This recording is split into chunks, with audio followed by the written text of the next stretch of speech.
नमस्ते दोस्तों। आज हम एक ऐसे शानदार विषय पर बात करने वाले हैं जो सच में बहुत ही गहरा है। हमारा आज का ये सफर एक ऐसी अनंत ब्रह्मांडीय ऊर्जा से शुरू होगा जिसका कोई आकार नहीं है, और वहां से होते हुए हम धरती के उन बेहद पवित्र और भौतिक मंदिरों तक पहुंचेंगे जो सदियों से आस्था का केंद्र हैं। तो चलिए बिना किसी देरी के इस अद्भुत आध्यात्मिक और ऐतिहासिक सफर में गोता लगाते हैं। अब इस पूरे कॉन्सेप्ट की गहराई में उतरने से पहले स्कंद पुराण के इस बेहद शक्तिशाली श्लोक पर गौर करते हैं। श्लोक कहता है, शिवो गुरुर शिवो देवः। इसका सीधा सा अर्थ ये है कि भगवान शिव ही गुरु हैं, वही देवता हैं और वही जीवों के बंधु हैं। शिव ही आत्मा है और शिव ही जीवन है, और सबसे बड़ी बात, उनसे अलग इस सृष्टि में कुछ है ही नहीं। ये विचार अपने आप में इतना गहरा है क्योंकि ये भगवान शिव के उस सर्वव्यापी, सब कुछ समेट लेने वाले स्वभाव को पूरी तरह से स्थापित कर देता है। तो आज के इस विश्लेषण का हमारा रोडमैप कैसा दिखेगा? बहुत ही सिंपल है। पहले हम साकार और निराकार के दर्शन को समझेंगे। उसके बाद बात करेंगे प्रकाश के उन 12 महान स्तंभों की। फिर चलेंगे सोमनाथ की दिलचस्प पौराणिक कथा की तरफ। और आखिर में इसके इतिहास और उस अकल्पनीय लचीलेपन की बात करेंगे जो हमें हैरान कर देता है। चलिए सीधे अपने पहले पड़ाव पर आते हैं, साकार और निराकार, the form and the formless. Shiv Puran को अगर हम गहराई से देखें तो उसमें 2 बड़े ही इंटरेस्टिंग शब्द आते हैं, सकल और निष्कल। अब ये क्या है? सकल का मतलब होता है साकार, यानी एक फिजिकल फॉर्म। ये वो भौतिक मूर्ति है जो महेश्वर का प्रतिनिधित्व करती है। दूसरी तरफ है निष्कल, यानी निराकार, जिसका कोई रूप नहीं है। इसे एक अनंत स्तंभ या एक लिंग के रूप में दर्शाया जाता है, जो अनंत परब्रह्म का प्रतीक है। तो मुख्य बात यह है कि जो शिवलिंग है ना, वो उसी अनंत निराकार ऊर्जा का एक बहुत बड़ा प्रतीक है, जिससे बाद में भगवान शिव अपने भक्तों के लिए साकार रूप में प्रकट हुए। ठीक है, तो अब जब हमने इन ब्रह्मांडीय परिभाषाओं को समझ लिया है, तो अपनी कहानी को थोड़ा धरती पर लाते हैं। हमारा अगला भाग है उन्हीं दिव्य ऊर्जाओं के प्रकटीकरण का, प्रकाश के 12 स्तंभ। जरा इस पूरे ज्योग्राफिकल फैलाव पर एक नजर डालिए। ये सिर्फ स्थानों की एक लिस्ट नहीं है, ये 12 ज्योतिर्लिंग पूरे भारत के आध्यात्मिक परिदृश्य को एक साथ पिरोते हैं। सौराष्ट्र के सोमनाथ से शुरू होकर श्रीशैलम के मल्लिकार्जुन, उज्जैन के महाकालेश्वर, मालवा के ओंकारेश्वर और सीधे बर्फीले हिमालय में केदारनाथ तक। फिर सह्याद्री में भीमाशंकर, काशी विश्वनाथ, नासिक का त्र्यंबकेश्वर, झारखंड का वैद्यनाथ, द्वारका में नागेश्वर, सुदूर दक्षिण में रामेश्वरम और दौलताबाद का घृष्णेश्वर। ये एक तरह से रोशनी और ऊर्जा का एक ऐसा शानदार नेटवर्क है जिसने पूरे देश को आध्यात्मिक रूप से बांध कर रखा है। इन सभी ज्योतिर्लिंगों का अपना एक अलग और बहुत शक्तिशाली महत्व है, लेकिन आज हम अपना पूरा फोकस इस लिस्ट के सबसे पहले नाम पर डालेंगे। तीसरा भाग, सोमनाथ की पौराणिक कथा। फूलों से भव्य रूप से सजा हुआ, बिल्कुल शांत और दिव्य, पवित्र सोमनाथ ज्योतिर्लिंग का ये रूप सच में किसी को भी मंत्रमुग्ध कर सकता है। इसकी कहानी में आगे बढ़ने से पहले इसकी इस वास्तविकता और सुंदरता को महसूस करना बहुत जरूरी है।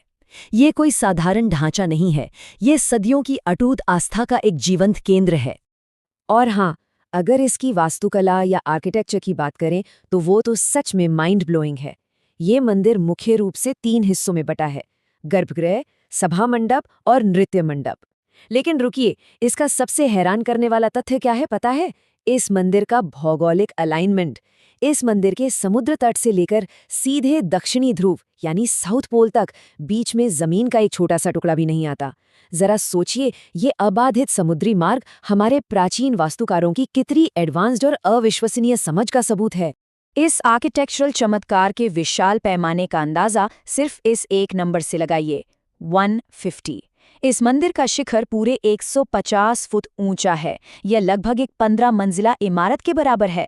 और बात यहीं खत्म नहीं होती। उस विशाल शिखर के बिल्कुल ऊपर 10 टन का एक भारी कलश रखा हुआ है, जिस पर 27 फुट लंबी एक ध्वजा लहराती है। सच कहूं तो ये स्केल रोंगटे खड़े कर देने वाला है। लेकिन अब सवाल ये उठता है कि ये मंदिर यहीं पर कैसे बना? इसके पीछे की जो कहानी है वो किसी एंशिएंट ड्रामा से कम नहीं है। कहानी चंद्रदेव की है। चंद्रदेव की 27 पत्नियां थीं, जो प्रजापति दक्ष की बेटियां थीं। लेकिन चंद्रदेव अपनी एक पत्नी रोहिणी से कुछ ज्यादा ही प्रेम करते थे।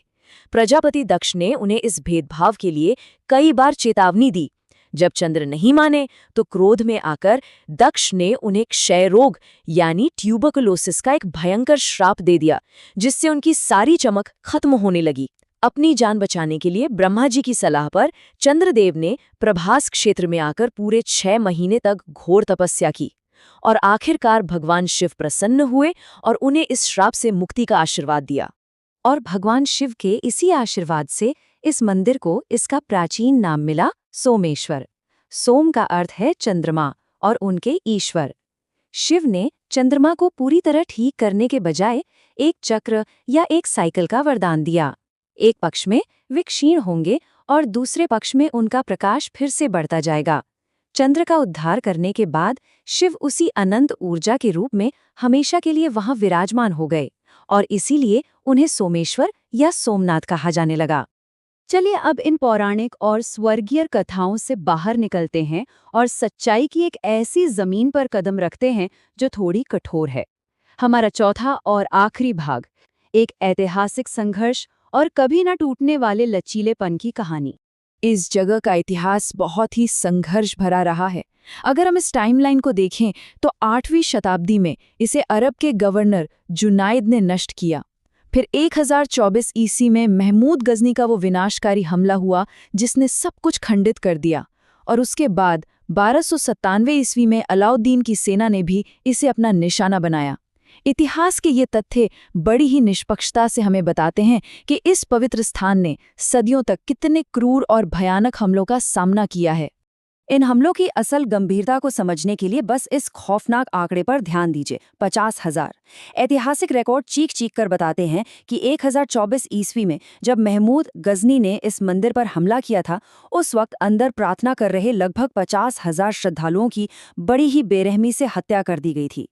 ये सोमनाथ के इतिहास का एक बेहद दर्दनाक और भयानक सच है जिसे झुटलाया नहीं जा सकता। लेकिन जैसा कि मैंने कहा, ये कहानी सिर्फ विनाश या हार मान लेने की नहीं है। ये कहानी है असीमित लचीलेपन की।